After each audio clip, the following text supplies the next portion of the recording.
네, 반갑습니다. 함께 말씀 나누겠습니다. 마태복음 5장 4절 말씀입니다. 한 절의 말씀인데요. 우리 함께 합심하여서 합독하도록 하겠습니다. 애통하는 자는 복이 있나니 그들이 위로를 받을 것임이요. 아멘. 여러분 한 주 잘 보내셨나요?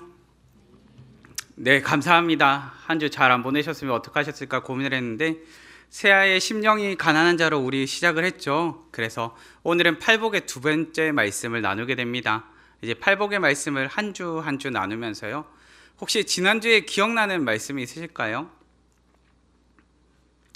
혹시 어제 일도 기억 안 나는데 지난주를 물어보시면 그럴 수 있습니다. 우리 지난주에 심령이 가난한 자에 대해서 나누었었죠. 그 가운데서 우리가 살펴본 것은 나의 영적 가난을 깨달은 사람, 그리고 특별히 하나님을 향한 영적 갈망을 가진 사람이 참 복이 있는 사람이었구나. 바로 이렇게 심령이 가난한 사람에게 하나님의 나라가 임하는 것이구나 하는 것을 살펴보았지요.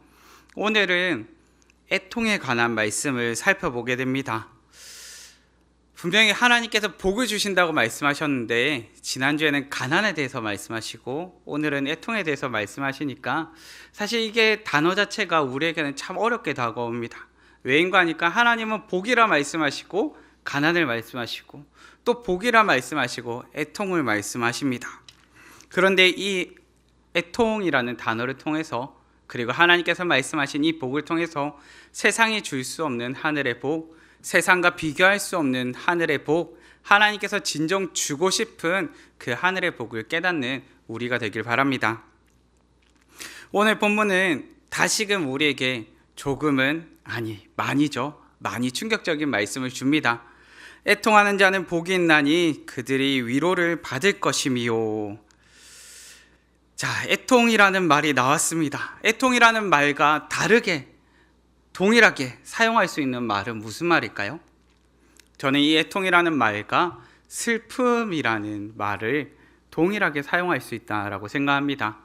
그런데 그 정도가 조금 더 극심한 슬픔을 일컬어 애통이라고 할 수 있겠죠.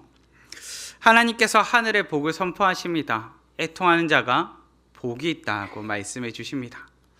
성도 여러분들, 혹시 울면 복이 와요 라는 말을 들어보신 적 있으신가요?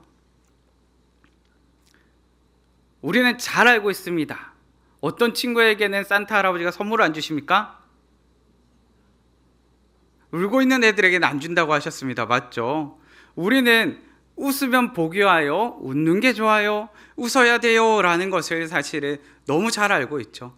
분명히 우리가 알고 있는 것은 웃으면 복이 와요입니다. 그런데 주님께서 오늘 우리에게 주시는 말씀, 울면 너희에게 복이 있다, 울고 있는 너희에게, 슬픈 너희에게 복이 있다라는 말을 전해주십니다. 예수님께서 우리에게 선포하며 주시는 말씀, 애통하는 것이, 슬퍼하는 것이 복이다. 우리로서는 상상할 수 없는 이 말씀을 주님께서 주십니다. 본문을 통하여서 애통하며 슬퍼하는 것이 무엇이기에 우리에게 이게 복이 된다고 말씀하시는지, 슬픔을 어떻게 받아들여야 하고 슬픔에 관해 본문이 가르쳐주는 지혜는 무엇인지 살펴보기 원합니다. 본문으로 들어가겠습니다. 우선 첫째, 오늘 우리가 슬픈 것이 정상입니다. 아플 때는 아파하고 그리고 슬플 때는 슬퍼하는 것이 정상입니다. 우리는 인생 가운데 슬픔을 참 많이 부정하려고 합니다. 감정 가운데서도 슬픔을 외면하지요. 그러다 보니까 우리 가운데 일어나는 여러 문제 가운데 하나는 무엇인가 하니까 아파할 때 아픔의 때를 놓쳐버리고 슬퍼해야 될 때 슬픔의 때를 놓쳐버릴 때가 종종 있더라는 것입니다. 왜냐하면 우리는 슬픈 일을 맞닥뜨렸을 때 우리 가운데 일어나는 자기보호 본능이 있습니다. 재빨리 이 슬픔을 없애려고 합니다. 그런데 이 슬픔을 없애는 방법으로 무엇을 하는 거 아니까 이 슬픔이라는 감정을 초점 맞추기보다는 문제를 해결하는 데 초점을 맞추어서 이 슬픔을 충분히 슬퍼할 새가 없이 문제 해결에 어떻게 하면 일을 처리할 수 있을까에 집중해 버린다는 것이죠. 성도 여러분, 주님께서 오늘 우리에게 주시는 말씀 무엇인가 하니까 지금은 문제 해결을 위해서 너희가 나서야 될 때가 아니고 너희가 애통해야 될 때다라고 말씀해 주시는 거죠. 성도 여러분, 슬퍼해야 할 때가 있습니다.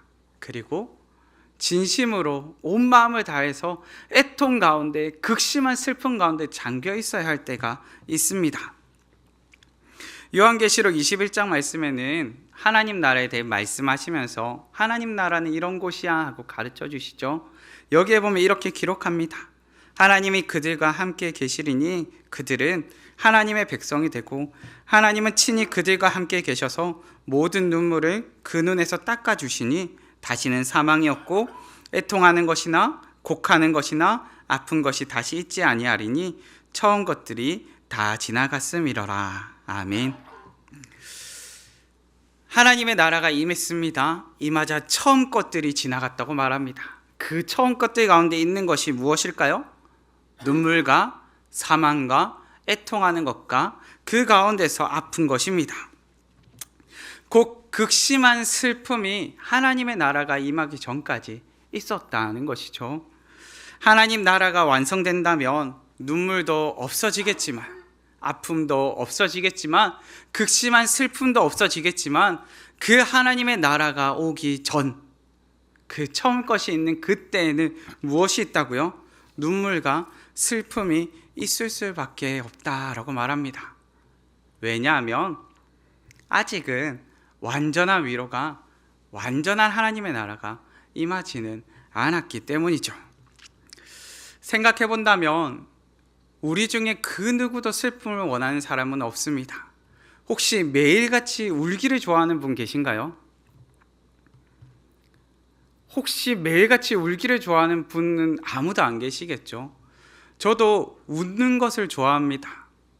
저도 매일같이 즐거운 일이, 행복한 일이 가득했으면 좋겠습니다. 그렇게 영화를 보고 드라마를 보더라도 점차 재밌는 걸 보고 싶어 하지 심각한 건 안 보려고 합니다. 저는 영화를 보고 드라마를 볼 때 선택하는 기준이 한 두어 가지 있습니다. 첫째가 무엇인가 하니까 밝은 거, 둘째가 무엇인가 하니까 재밌는 거. 저는 사는 것도 팍팍한데 굳이 그렇게 복잡한 걸 봐야 돼? 그래서 머리 많이 쓰는 게 너무 힘들더라고요. 그래서 영화나 드라마를 보아도 조금 편하고 즐겁고 기쁜 것을 보려고 합니다. 그런데 우리가 왜 그와 같이 기쁜 것, 즐거워할 만한 것, 만족할 만한 것을 찾을까요? 우리의 현실 가운데서 마주하는 것이 슬프고 애통하고 극심한 아픔 가운데 있을 때가 참 많기 때문이죠. 혹시 우리 성도님들께서는 최근에 눈물 흘리시고 아파하시고 슬퍼해 보셨던 적이 있으실까요? 드라마나 영화로 말고요, 살다가 찾아오는 슬픔을 말씀드렸습니다. 혹시나 드라마 보다 우셨던 건 빼시고요, 한번 생각해 보시면 좋겠습니다. 내가 살다가 눈물 지어 본 적이, 산 가운데서 아파해 본 적이, 그 가운데 깨어져서 주저앉아 보신 적이 혹시 있으실까요? 때때로 그런 경험들이 있죠. 그런데 그럴 때 우리는 어떻게 그 순간을 지나가나요? 때로는 스스로 괜찮다고 위로하기도 하고요, 이겨낼 수 있다고 마음을 다잡기도 하고요, 때로는 슬픔을 그저 외면한 채 꼭꼭 묻어두려고 하기도 하죠. 그런데 성도 여러분, 하나님께서 우리 가운데 말씀해 주십니다. 인생 가운데 웃는 게 복이 아니라 우는 것에, 슬픔이 있는 곳에 복이 있다 말씀해 주십니다. 생각해보면 하나님 앞에서는 우리가 괜찮은 척, 강한 척, 아무렇지 않은 척 할 필요가 없습니다.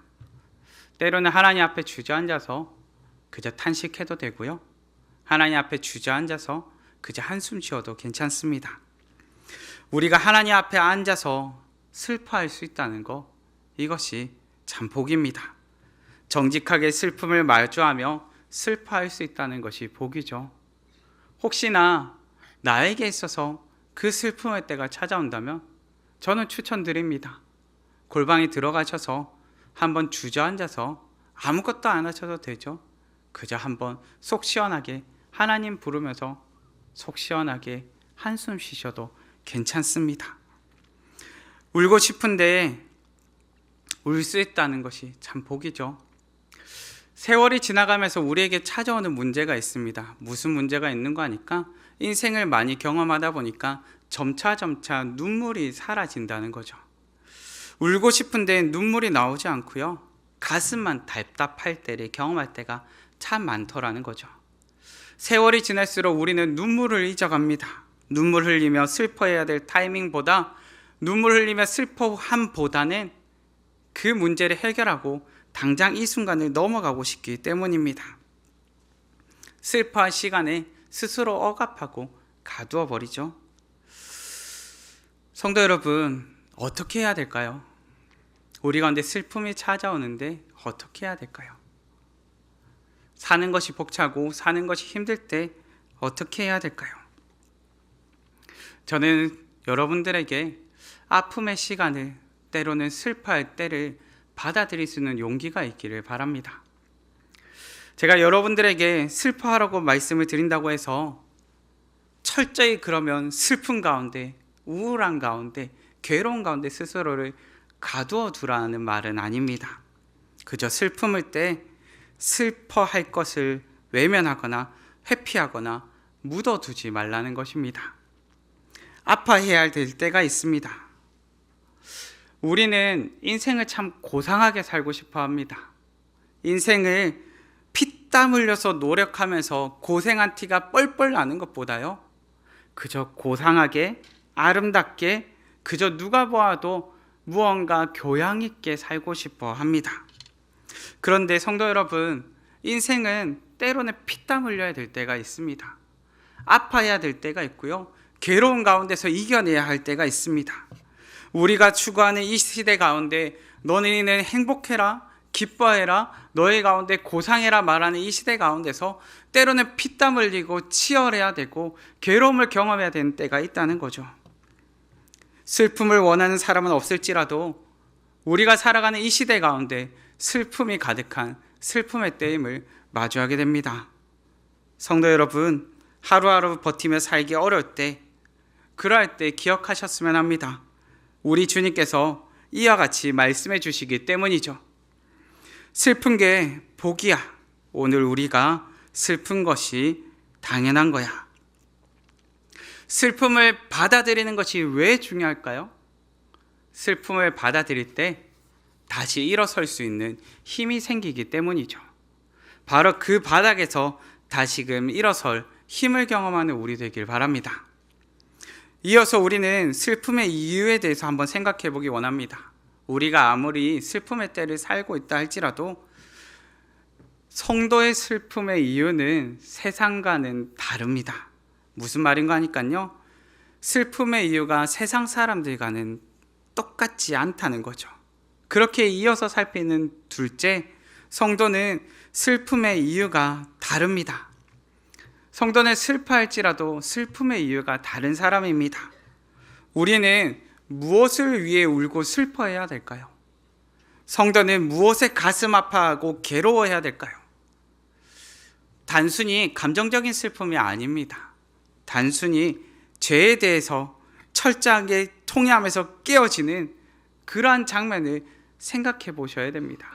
무슨 말인가 하니까요, 단순히 감정적인 슬픔이나 아픔을 내려놓고요, 그 가운데서 그 장면을 생각하지 마시고요, 죄에 대해서 철저히 깨어졌던 그 장면을 생각해 보시라고요.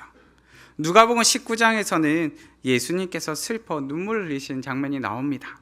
19장 41절과 42절 말씀입니다. 가까이 오사 성을 보시고 우시며 이르시되 너도 오늘 평화에 관한 일을 알았더라면 좋을 뻔하였거니와 지금 내 눈에 숨겨졌도다. 예수님께서 예루살렘 성을 향해서 가시는데요, 예수님이 우십니다. 왜 우실까요? 예수님께서 눈물 지으십니다. 왜 우실까요? 예수님의 시선 가운데 누가 들어왔는 거 아니까? 그 예루살렘 성에서 달려나와서 예수님의 제자들을 핍박하는 바리새인들의 모습도 보이고요, 그 가운데 죄로 인해 심판받아 죽어야 될, 심판받을 수밖에 없는 수많은 사람을 보고 있으니까요. 예수님의 마음 가운데 슬픔이 찾아왔습니다. 예수님을 구주로 고백하지도 못하고 그저 심판받을 수밖에 없는 죄악 가득한 그들을 보면서요, 아픔이 찾아왔습니다. 하나님, 저들을 어떻게 해야 될까요? 죄 가운데서 벗어나지 못하는 저들을 어떻게 해야 될까요? 주님이 그 모습을 보시면서 우십니다. 성도 여러분, 우리의 시선이, 우리의 마음이 주님과 같기를 바랍니다. 우리가 슬퍼해야 될 이유, 그것은 이 땅에 공의롭지 못함을, 이 땅 가운데 하나님의 통치가 온전히 세워지지 못함을, 하나님을 모욕하며 부정한 일들이 넘쳐남을 보면서 이 현실에 아파하고 슬퍼해야 됩니다. 그리고 또한 이 슬픔은 자기 자신을 향해야 됩니다. 나의 죄악된 모습, 의롭지 못하고 거룩하지 못하고 습관적으로 범죄하는 나를 보면서 또한 슬퍼해야 됩니다. 애통이라는 말은 극심한 슬픔이라고 말씀드렸죠. 이 말은 내가 주님 앞에서 눈물 한번 펑펑 쏟고 끝난 것이 아니라요, 그 눈물이 마르지 않도록 주님 앞에서 깨어지는 그 울부짖는 듯한 슬픔이 있어야 됨을 가르쳐 줍니다. 한 번의 슬픔이 아니라 그 슬픔이, 나의 죄악됨으로 인하여 애통하는 그 슬픔이 우리의 인생 가운데 가득해야 됨을 가르쳐 주는 거죠. 성도 여러분, 나의 슬픔, 나를 돌아보시면서 나의 죄에 대해서 아파하시고 슬퍼하시는 성도님들 되시기를 바랍니다. 우리 가운데는 주님의 손길이 더해지는 놀라운 순간이 있습니다. 주님께서 찾아오셔서 나를 만져주시고 나와 함께 해주실 때 나에게 죄가 깨달아지죠. 근데 그 죄가 깨달아지는 순간 무엇이 드러납니까? 주님 앞에서 철저히 깨어지는, 주님 앞에서 깨어질 수밖에 없는 그 통회의 마음이 우리 가운데 찾아옵니다. 내가 이처럼 부끄러운 자였구나, 내가 이처럼 주님 앞에서 주의 은혜 없이는 살 수 없는 자였구나 하는 것을 알게 됩니다. 만약 우리가 우리의 죄에 대해서 슬퍼하지 못한다면요, 인생을 사는 우리는 주님의 걱정과 근심거리로, 주님의 슬픔으로 이 땅을 살아가게 될 것입니다. 오늘 사는 성도 여러분, 우리의 슬픔의 이유를 한번 생각해 보시면 좋겠습니다. 우리 성도님들께서는 무엇으로 슬퍼하십니까?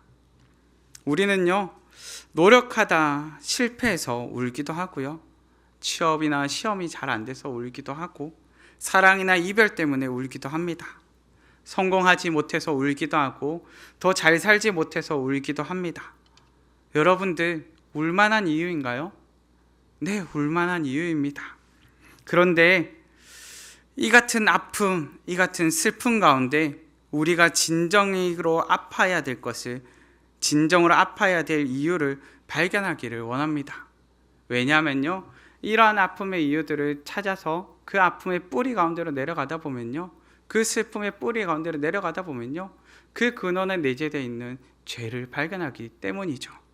나의 비참한 가운데 내 안에 깨어져 버린 그 틈 사이로 들어오는 그 죄악된 것들로 인하여 아파하고 슬퍼하는 우리가 되기를 바랍니다. 성도는 힘든 인생길 가운데서 슬픔이 가득함도 경험하지만 그 슬픔의 때를 지나서 죄악의 비참함을 발견하고 그 가운데 애통하며 주님 앞에 주저앉는 자녀입니다.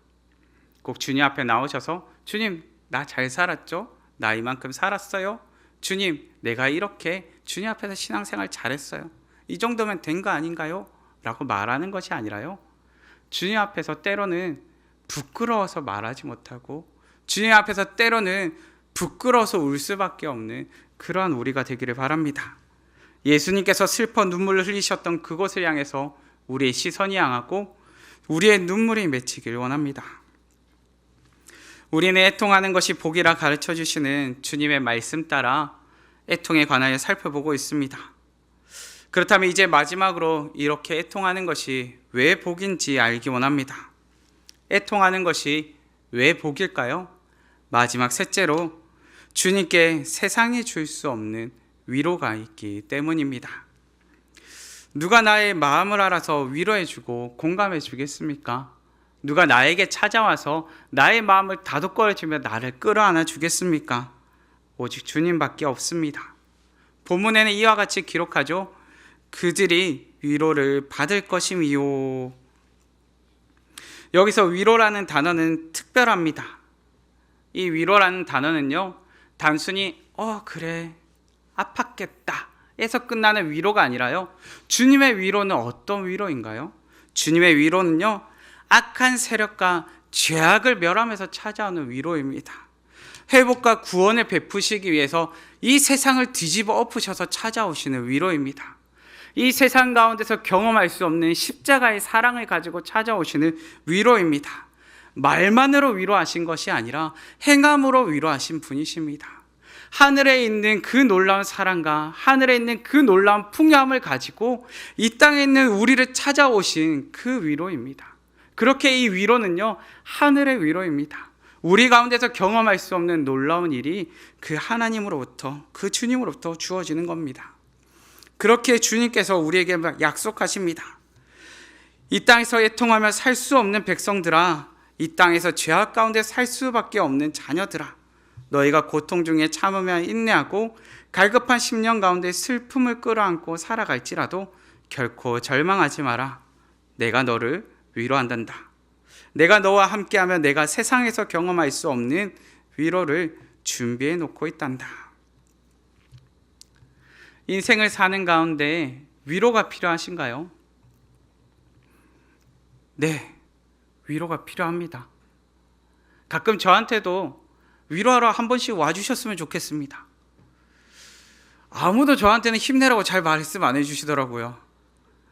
저는 항상 가면서 항상 힘내, 잘하고 있어, 그래 잘한다 라고 말을 해주는데요, 다들 저를 보면서는 목사님은 항상 웃고 있으니까 별로 힘낼 필요가 없어 보이나 봐요.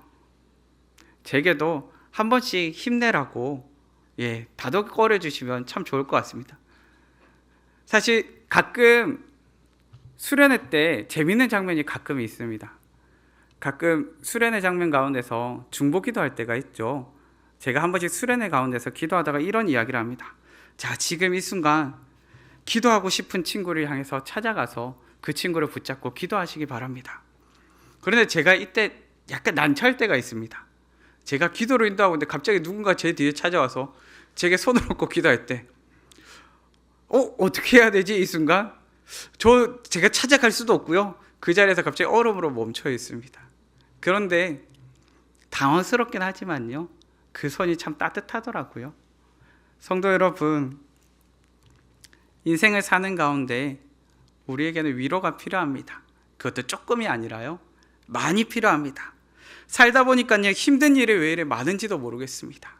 어릴 적 생각할 때는요, 아니 떨어지는 낙엽에도 왜 저렇게 섭섭해하고 슬퍼할까를 생각했습니다. 그런데 여러분, 떨어지는 낙엽도 섭섭합니다. 세월이 지나니까요, 진짜 떨어지는 낙엽에 섭섭해지고요, 바람에 흩날리는 먼지 하나에도 마음이 아플 때가 있더라고요. 성도 여러분, 그런 우리의 인생 가운데 위로가 필요합니다.